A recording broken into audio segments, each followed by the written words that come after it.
கர்த்தருடைய பரிசுத்த நாமத்துக்கு மகிமை உண்டாவதாக. எபிரேயர் 13ஆம் அதிகாரம் 5ஆம் வசனம் இப்படியா சொல்லுது, நான் உன்னை விட்டு விலகுவதும் இல்லை, உன்னை கைவிடுவதும் இல்லைன்னு சொல்லி. நம்முடைய வாழ்க்கையில பல சோதனைகள், பல சிக்கல்களை நம்ம சந்திக்கிறோம். சில சமயம் நம்மளை தனித்து விட்டது போலவும், நமக்கு உதவி செய்யறதுக்கு யாருமே இல்லையே அப்படிங்கறது போலவும் நம்ம உணரலாம். ஆனா தேவனுடைய வாக்குத்தத்தம் பாருங்க, அது எப்போதும் நிலைத்திருக்கிறத, நான் உன்னை விட்டு விலகுவதும் இல்லை, உன்னை கைவிடுவதும் இல்லைன்னு சொல்லி ஆண்டவர் சொன்னாரு.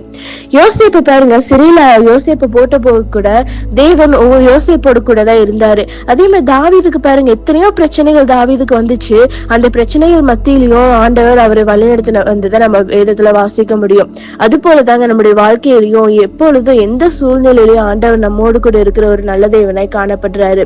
நம்ம அவரை நம்பி நடக்கும் போது எந்த சிக்கல் வந்தாலும், என்ன பிரச்சனை வந்தாலும் அது நம்மளை அசைக்கவே முடியாது.